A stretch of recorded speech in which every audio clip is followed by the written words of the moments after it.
그날 밤 저는 절대 열어서는 안 될 문을 열어버렸습니다. 남편을 떠난 지 5년, 그리고 하나뿐인 딸을 교통사고로 잃은 지 1년이 지났습니다. 최미나. 그러니까 제 삶은 그날 이후 완전히 멈춰버렸죠. 아침에 눈을 뜨는 것조차 고통이었고, 저녁이 되면 또다시 긴 밤을 견뎌야 한다는 사실이 두려웠습니다. 그런 저에게 세상과 이어진 유일한 끈이 하나 있었어요. 바로 딸의 남편, 제 사위 강민식이었습니다. 39의 나이에 체육대학교에서 스포츠 심리학을 가르치는 교수였지만 아내를 잃은 뒤로는 그 역시 사람 같지 않은 사는 삶을 살고 있었죠. 강의가 끝나면 그늘 텅 빈 집으로 돌아와 컵라면으로 끼니를 때웠습니다. 매주 목요일 저녁, 저는 어김없이 그의 아파트를 찾아갔습니다. 딸이 살던 그곳에서 밥을 짓고 빨래를 하고 청소를 하면서 그저 민식이가 살아있음을 확인했어요. 그것만으로도 충분했습니다. 아니, 그렇게 믿고 싶었습니다. 말없이 마주 앉아 식사를 나누는 시간이 유일한 위로였어요.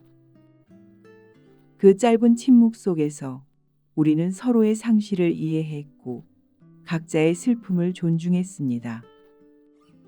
서로에게 말을 걸 필요도 없었죠. 그저 함께 숨쉬고 있다는 것만으로 충분했으니까요. 하지만 그날 모든 것이 달라졌습니다. 제가 그 방문을 열어버린 그날 밤부터요. 여러분도 한 번쯤 후회하는 선택을 하신 적 있으신가요? 이 이야기가 궁금하시다면 구독과 좋아요로 함께 해주세요. 봄의 끝자락이었습니다. 저는 처음으로 오랫동안 입지 않았던 짙은 남색 실크 원피스를 꺼내 입었어요. 검은 상복만 입고 살던 제가 색깔 있는 옷을 입은 건 정말 오랜만이었죠. 거울 속 제 모습이 낯설었습니다. 51의 나이였지만 평소 꾸준히 운동하고 관리를 해온 덕분에 사람들은 늘 40대 중반으로 봤어요. 산 사람은 살아야지. 그 말은 민식이를 위한 위로였지만 동시에 저 자신에게 하는 다짐이기도 했습니다. 더 이상 죽은 자들의 그림자 속에서만 살 수는 없었으니까요. 그날 저녁 민식이의 눈빛이 달랐습니다. 식탁에 앉아 제가 차려준 된장찌개와 제육볶음을 먹으면서도 그의 시선이 자꾸만 제게 머물렀어요. 예전과는 다른 설명할 수 없는 무게감이 느껴지는 눈빛이었죠. 저는 모른 척 밥을 떴지만 등에 스치는 묘한 긴장감을 숨길 수 없었습니다. 장모님, 오늘 특별히 더 예쁘세요. 그의 말에 저는 깜짝 놀라 젓가락을 놓칠 뻔했어요. 민식이가 제 외모에 대해 언급한 건 딸이 세상을 떠난 후 처음이었습니다. 아니, 어쩌면 딸이 살아있을 때도 한 번도 없었던 말이었죠. 그냥 오랜만에 색깔 있는 옷을 입어서 그런가 보구나. 저는 어색하게 웃으며 대답했지만 가슴속 어딘가에서 잊고 있던 감정이 살며시 고개를 들었습니다. 여자로서의 설렘, 50을 넘긴 나이에 그것도 죽은 딸의 남편 앞에서 느끼면 안 되는 그런 감정이었죠. 식사를 마치고 설거지를 하는 동안에도 민식이는 거실 소파에 앉아 계속 저를 바라봤습니다. 신문을 펼쳐 들고 있었지만 한 페이지도 넘기지 않았어요. 그의 시선이 느껴질 때마다 제 손이 미세하게 떨렸고 그릇을 닦다가 2번이나 물을 흘렸습니다. 저는 빨리 이 자리를 떠나야겠다고 생각했어요. 이 이상한 분위기에서 벗어나야 한다고요. 하지만 운명은 그날 밤 저를 전혀 다른 방향으로 이끌었습니다. 장모님, 셔츠 좀 다려주실 수 있으세요? 내일 중요한 학회 발표가 있어서요. 물론이지. 어디 있니? 안방 옷장에 있어요. 저는 안방으로 들어가 흰색 셔츠 3벌을 꺼내 다림질을 시작했습니다. 다리미의 열기가 얼굴을 스치며 지나갔고 은은한 세제 향기가 코끝을 간지렸어요. 딸이 좋아하던 섬유 유연제 향이었습니다. 1시간쯤 지났을까요? 정성스럽게 다린 셔츠를 들고 사위의 방 앞에 섰습니다. 불이 켜져 있었어요. 저는 가볍게 노크를 했습니다. 민식아, 셔츠 다렸어. 대답이 없었습니다. 혹시 이어폰을 끼고 있나 싶어 문손잡이를 돌렸어요. 잠겨 있을 줄 알았던 문이 의외로 쉽게 열렸습니다. 그리고 그 순간 제 눈앞에 펼쳐진 광경에 저는 완전히 얼어붙었습니다. 책상을 향해 무엇인가를 보고 있었고 민식이는 그 화면을 보며 자신의 것을 만지며 몸을 격하게 떨고 있었어요. 그 광경에 들고 있던 셔츠를 바닥으로 떨어뜨리며 스르륵 하는 소리만이 고요한 방 안에 울려 퍼졌죠. 민식이는 황급히 몸을 돌리며 이불로 자신을 몸을 가렸지만 이미 늦었습니다. 그 순간 말로 설명할 수 없는 장면이 제 눈앞에 펼쳐졌습니다. 그런데 더 충격적이었던 건 따로 있었습니다. 민식이의 컴퓨터 화면에 켜져 있던 사진. 그건 바로 오늘 제가 입고 온 남색 원피스를 입은 제 모습이었습니다. 언제 찍었는지도 모를 그 사진 속에서 저는 웃고 있었어요.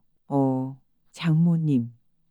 민식이의 목소리가 떨리고 있었습니다. 저는 그 자리에서 움직일 수가 없었습니다. 머릿속이 하얗게 비었고 심장이 너무 빠르게 뛰어서 숨을 쉬기조차 힘들었어요. 민식이는 고개를 숙인 채 말을 잇지 못했고 저 역시 어떤 말을 해야 할지 알 수 없었습니다. 장모님, 정말 죄송합니다. 그의 목소리는 바닥에 떨어질 듯 낮았어요. 부끄러움과 죄책감, 그리고 두려움이 뒤섞인 목소리였죠. 저는 가까스로 떨리는 입술을 열었습니다. 나나, 나갈게. 겨우 그 말만 하고 저는 황급히 방문을 닫았어요. 복도를 걸어 거실로 나오는 동안 다리가 휘청거렸습니다. 소파에 주저앉아 가슴을 쓸어내렸지만 방금 본 장면이 계속해서 머릿속을 맴돌았어요. 제 사진. 민식이가 보고 있던 건 분명 오늘 제가 입고 온 옷을 입은 제 모습이었습니다. 언제 어떻게 그 사진을 찍었는지는 모르겠지만 그건 명백히 저였어요. 저는 손으로 얼굴을 감쌌습니다. 혼란스러웠어요. 충격적이었고 당황스러웠고 그런데 이상하게도 제 마음 한구석에는 설명할 수 없는 다른 감정도 있었습니다. 여자로서 느끼는 어떤 감정. 50을 넘긴 나이에도 누군가의 욕망의 대상이 될 수 있다는 사실이 주는 묘한 전율이었죠. 아니, 이러면 안 되는데. 저는 고개를 저으며 그 생각을 밀어냈습니다. 얼마나 시간이 흘렀을까요? 민식이가 조심스럽게 거실로 나왔습니다. 그는 트레이닝복 차림이었고 얼굴은 여전히 붉게 달아올라 있었어요. 장모님, 그가 제 앞에 무릎을 꿇었습니다. 예상치 못한 행동이었어요. 정말 죄송합니다. 변명의 여지가 없습니다. 제 정신이 아니었던 것 같아요. 저는 그를 바라봤습니다. 딸과 결혼한 지 6년, 알고 지낸 지는 8년이 넘은 사위였어요. 성실하고 착한 사람이라고 늘 믿어왔던 사람.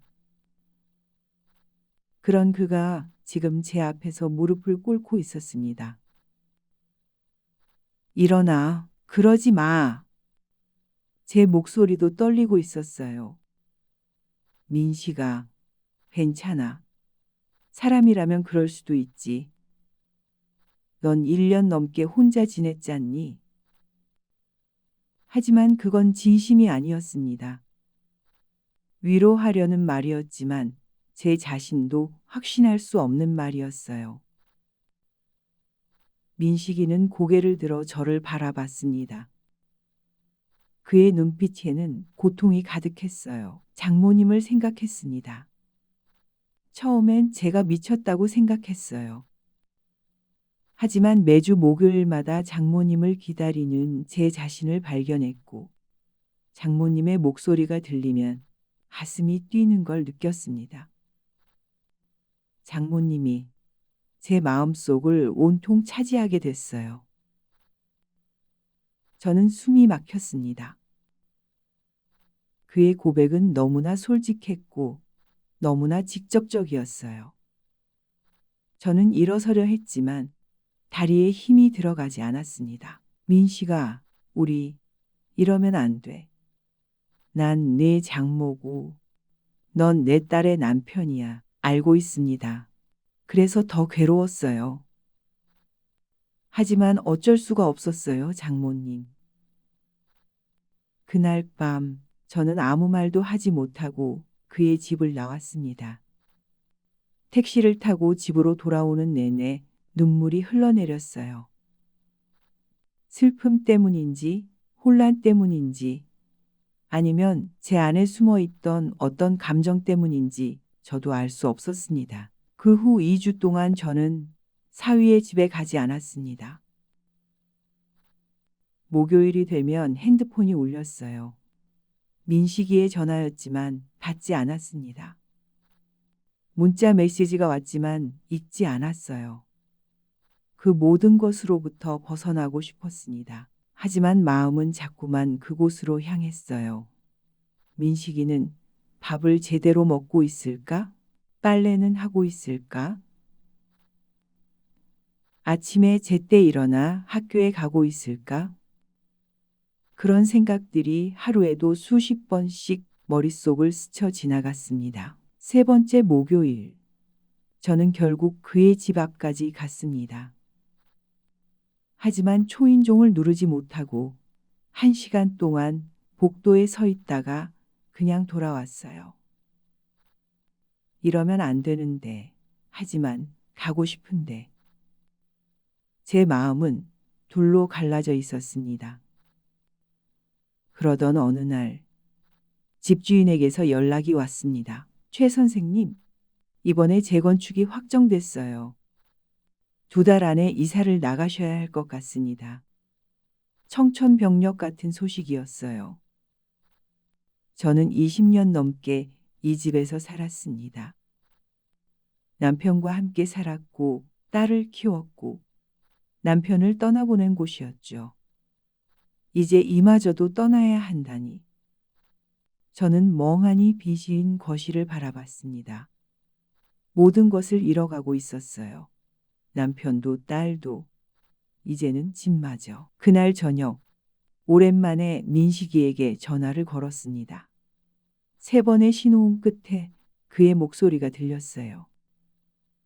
장모님, 그 한마디에 담긴 그리움이 느껴졌습니다. 민식아, 미안해. 그동안 연락 못해서.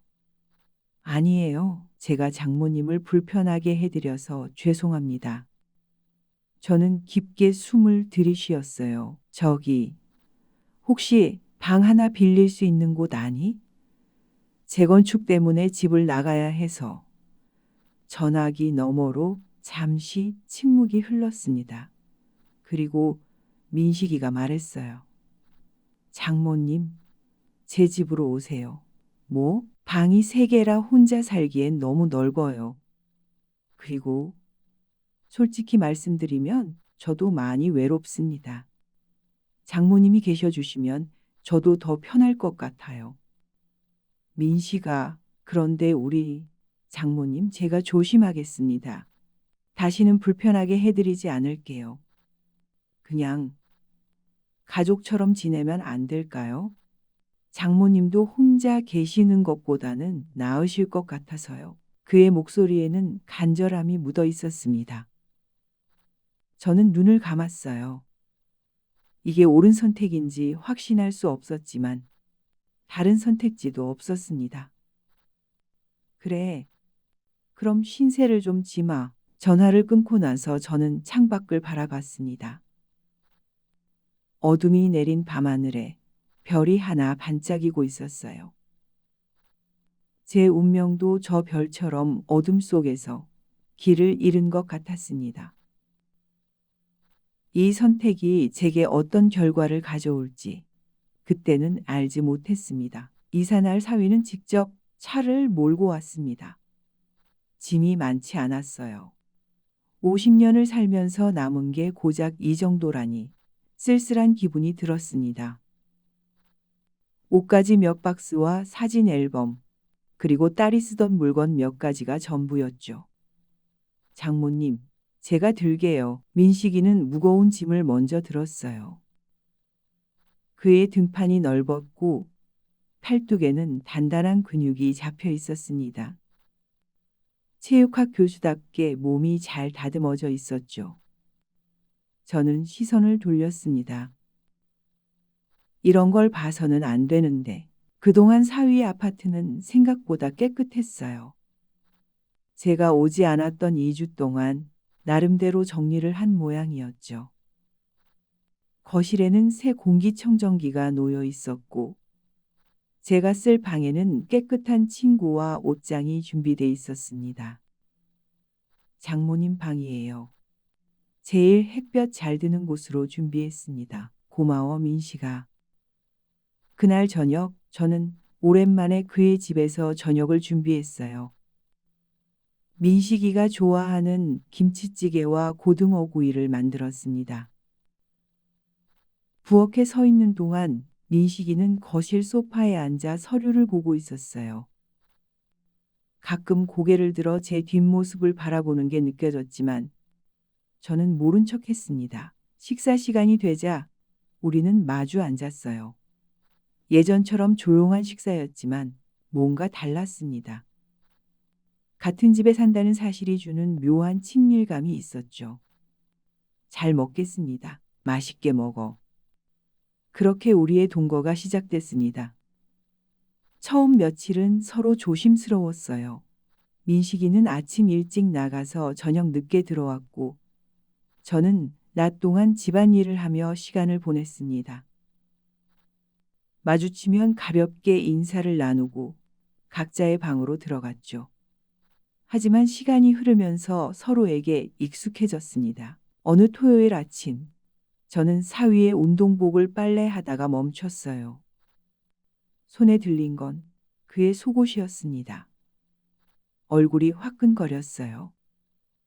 딸의 남편, 제 사위의 속옷을 만지고 있다는 사실이 낯설었습니다. 하지만 이것도 익숙해지더군요. 일주일이 지나자 자연스럽게 그의 옷을 세탁하고 개키고 장롱에 정리했습니다. 남자의 옷을 만지는 감촉이 이상하게 익숙했어요. 남편이 살아있을 때도 이렇게 했었으니까요. 장모님, 이거 제가 할게요. 어느 일요일 민식이가 제가 청소하는 걸 보고 걸레를 가져갔습니다. 그는 소매를 걷어 올리고 창문을 닫기 시작했어요. 흘러내리는 땀방울, 움직일 때마다 드러나는 팔뚝의 선. 저는 또다시 시선을 돌려야 했습니다. 이렇게 함께 지내니까 좋네요, 장모님. 그의 말에 저는 고개를 끄덕였어요. 나도 혼자 있는 것보다는 훨씬 나은 것 같아. 그건 거짓말이 아니었습니다. 실제로 이 집에서의 생활이 편안했어요.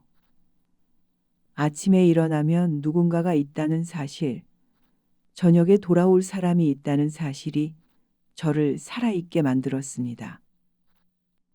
하지만 동시에 위험했어요. 우리 사이의 선이 점점 흐려지고 있었으니까요. 한 달이 지났을 무렵 우리 사이의 공기가 달라졌습니다. 어느 금요일 저녁, 저는 거실 소파에 앉아 드라마를 보고 있었어요. 사위가 샤워를 마치고 나왔습니다. 젖은 머리에서 물방울이 떨어지고 헐렁한 티셔츠 사이로 목선이 드러났죠. 그는 제 옆 소파에 앉았어요. 예전엔 거리를 두고 앉았는데 그날은 달랐습니다. 우리 사이의 간격이 한 뼘도 되지 않았어요. 샤워 후 남은 비누 향이 은은히 코끝을 스쳤습니다. 무슨 드라마예요? 그냥 로맨스물인데 화면 속에서는 남녀가 서로를 끌어안고 키스하는 장면이 나오고 있었어요. 침실로 이어지는 긴 장면이었습니다. 저는 황급히 채널을 돌리려 했지만 리모컨이 손에서 미끄러져 바닥에 떨어졌어요. 사위가 몸을 숙여 주우려 했고 저도 동시에 손을 뻗었습니다. 그 순간 우리의 손이 마주쳤어요. 전기가 흐르는 것 같았습니다. 저는 얼어붙었고 민식이도 움직이지 않았어요. 아니, 움직이지 않은 게 아니었습니다. 그는 천천히 제 손을 감쌌죠. 장모님, 그의 목소리가 떨리고 있었습니다. 저는 그의 눈을 바라봤어요. 그 눈빛 속에는 오랫동안 참아온 감정이 소용돌이 치고 있었습니다. 민식아, 우리 말을 잇지 못했습니다. 그가 제 얼굴에 손을 가져다 댔어요. 따뜻한 손바닥이 제 뺨을 감쌌습니다. 더 이상 참을 수가 없어요. 제 입에서 나온 말에 저 스스로 놀랐습니다. 하지만 거짓말 아니었어요. 저도 더 이상 제 감정을 부정할 수 없었습니다. 그가 천천히 다가오자 저는 눈을 감았습니다. 그의 입술이 제 이마에, 뺨에, 그리고 그날 밤 우리는 돌이킬 수 없는 선을 넘었습니다. 새벽이 왔을 때 저는 사위의 품에 안겨 있었어요. 그의 심장 소리가 귓가에 들렸습니다. 규칙적이고 힘찬 박동이었죠. 후회하세요, 장모님? 사위가 조심스럽게 물었습니다. 저는 고개를 저었어요. 아니, 후회하지 않아. 너는 절대 후회하지 않아요. 이게 잘못된 일이라는 걸 알지만 저는 행복합니다. 나도 행복해, 민식아. 우리는 말없이 서로를 껴안았습니다. 창밖으로 동이 트고 있었어요. 새로운 하루가 시작되고 있었지만 우리에게도 새로운 시작이었습니다. 위험하지만 달콤한 시작이었죠. 그날 이후 우리의 일상은 완전히 달라졌습니다. 아침마다 민식이는 출근하기 전에 제 방으로 왔어요. 함께 식탁에 앉아 아침을 먹고 저는 자연스럽게 그의 넥타이를 매주었습니다. 처음엔 어색했지만 일주일이 지나자 익숙해졌죠. 장모님이 매준 넥타이를 하고 가면 하루가 잘 풀려요. 그의 말에 저는 웃었습니다. 그가 현관문을 나서기 전 우리는 짧게 입을 맞췄어요. 비밀스러운 의식 같았습니다. 저녁이면 민식이가 와인이나 맥주를 사들고 왔어요. 함께 저녁을 먹고 소파에 나란히 앉아 술잔을 기울이며 하루를 나눴습니다. 오늘 학생들이 제 강의가 요즘 들어 재미있어졌대요. 그래? 왜? 교수님이 웃으신대요. 예전엔 무표정하셨는데. 저는 그의 어깨를 가볍게 쳤어요. 민식이는 제 손을 잡아 입술에 가져다 댔습니다. 장모님 덕분이에요. 장모님이 제 삶에 들어오고 나서 모든 게 달라졌어요. 우리는 연인이 되어 있었습니다. 장모와 사위라는 관계를 넘어선 남자와 여자였죠. 어느 토요일, 우리는 마트에 갔습니다. 손을 잡고 걷진 않았지만 나란히 장바구니를 들고 있는 모습이 부부 같았어요. 어머, 교수님. 민식이의 제자가 환하게 웃으며 다가왔습니다. 안녕하세요. 사모님이세요? 그 순간 우리는 얼어붙었어요. 민식이가 당황하며 입을 열려 할 때 제가 먼저 말했습니다. 저는 엄마예요. 아, 그러시구나. 아, 교수님 가족이시군요. 실례했습니다. 학생이 인사하고 간 뒤 민식이가 제 손을 꼭 쥐었어요. 미안해요, 장모님. 제가 괜찮아. 우리 조심해야겠구나. 그 일이 있고 난 뒤 우리는 조금 더 신중해졌습니다. 밖에서는 거리를 두었고 집에서만 서로를 사랑했죠. 하지만 행복은 오래가지 못했습니다. 일요일 저녁 사위의 휴대폰이 울렸어요. 화면에 떠 있는 이름을 본 순간 제 온몸이 얼어붙었습니다. 수진 언니. 죽은 딸의 언니. 미국에 있는 제 큰딸이었습니다. 민식이가 전화를 받았어요. 잠시 후 저에게 휴대폰을 건넸습니다. 장모님. 언니가 엄마와 통화하고 싶대요. 떨리는 손으로 전화를 받았습니다. 엄마, 나 수진이야. 좋은 소식이 있어. 한국으로 완전히 돌아가게 됐어. 회사에서 서울지사로 발령받았거든. 다음 달부터 엄마랑 같이 살 수 있을 것 같아? 딸의 목소리는 들뜬 목소리였지만 제게는 사형 선고처럼 들렸습니다. 그래. 정말 잘 됐구나. 통화를 끊고 저는 민식이를 바라봤어요. 그의 얼굴도 창백해져 있었습니다. 우리 둘 다 알고 있었죠.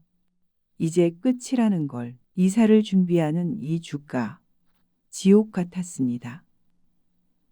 짐을 싸는 내내 눈물이 흘렀습니다. 민식이는 학교에서 돌아오면 제 방문 앞에 서서 한참을 머뭇거리다가 노크도 하지 못하고 돌아가곤 했죠. 우리는 서로를 마주치는 것조차 두려워했습니다. 저녁을 함께 먹을 때도 대화가 없었어요. 그저 서로를 바라보며 눈물을 참았습니다. 식탁 위에 놓인 음식은 대부분 남았죠. 마지막 밤이 왔습니다. 내일이면 수진이가 공항에 도착한다는 연락이 왔어요. 저는 거의 다 싼 짐을 바라보다가 민식이의 방문을 두드렸습니다. 민식아, 들어가도 될까? 그는 책상 앞에 앉아 있다가 저를 보고 일어섰습니다. 눈이 붉어져 있었어요. 그도 울고 있었던 겁니다. 장모님, 말없이 그의 품으로 걸어 들어갔습니다. 그가 저를 꼭 안았어요. 우리는 한참을 그렇게 서 있었습니다. 민식아, 오늘 밤 마지막으로 함께 있어도 될까? 그는 고개를 끄덕였습니다. 말이 필요 없었어요. 그날 밤 우리는 서로를 사랑했습니다. 처음보다 더 절실하게, 더 간절하게 서로를 안았죠. 모든 순간을 기억하고 싶었어요. 그의 온기, 그의 숨결, 그의 심장 소리까지. 새벽이 왔을 때 저는 그의 품에 안겨 눈물을 흘렸습니다. 민식아, 이제 그만해야 할 것 같아. 알고 있어요, 장모님. 넌 젊고 앞날이 있어. 좋은 사람 만나서 다시 행복해져야 해. 그는 제 눈물을 닦아주었어요.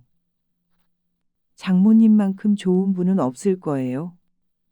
있을 거야. 분명히 있을 거야. 그리고 그 사람과 행복해야 해. 저는 그의 얼굴을 두 손으로 감쌌습니다. 너 덕분에 나는 다시 살아있는 기분을 느꼈단다. 사랑받는다는 게, 여자로 존재한다는 게 얼마나 소중한 일인지 기억하게 해줘서 고마워. 평생 잊지 못할 거야. 저도요. 장모님을 평생 사랑할 거예요. 우리는 마지막으로 입을 맞췄습니다. 그 키스 속에는 사랑도 이별도 감사함도 모두 담겨 있었어요. 다음 날 아침, 수진이가 차를 몰고 왔습니다. 민식이는 멀찍이 현관에 서서 저를 바라봤어요. 저는 고개를 끄덕이며 미소를 지었습니다. 잘 지내렴, 민식아. 그것이 우리의 마지막 인사였습니다. 차창 밖으로 멀어지는 아파트를 바라보며 저는 조용히 중얼거렸습니다. 잘 지내야 해. 6개월이 흘렀습니다. 어느 봄날 휴대폰에 짧은 메시지가 도착했어요. 좋은 사람을 만났어요, 장모님. 다음 달에 결혼합니다. 행복할게요. 저는 한참 동안 그 메시지를 바라보다가 미소를 지었습니다. 그리고 답장을 보냈어요. 축하해, 민식아. 정말 잘 됐구나. 꼭 행복해야 해. 휴대폰을 내려놓으며 창밖을 바라봤습니다. 벚꽃이 흐드러지게 피어 있었어요. 제 마음 속에는 죄책감도 후회도 없었습니다. 그저 진실했고 뜨거웠던 한 사랑의 기억만이 남았어요. 51의 나이에 다시 여자로 사랑받았던 그 시간들. 저는 미소를 지었습니다. 사랑에는 때가 있고 이별에도 때가 있다는 걸 이제는 알았습니다. 사랑은 때로 금기를 넘기도 하고 때로는 놓아주는 것이기도 합니다. 여러분이라면 어떤 선택을 하셨을까요? 이 이야기가 여러분 마음에 어떤 여운을 남겼는지, 그리고 사랑과 이별에 대한 여러분의 생각을 댓글로 들려주세요. 끝까지 들어주셔서 감사합니다.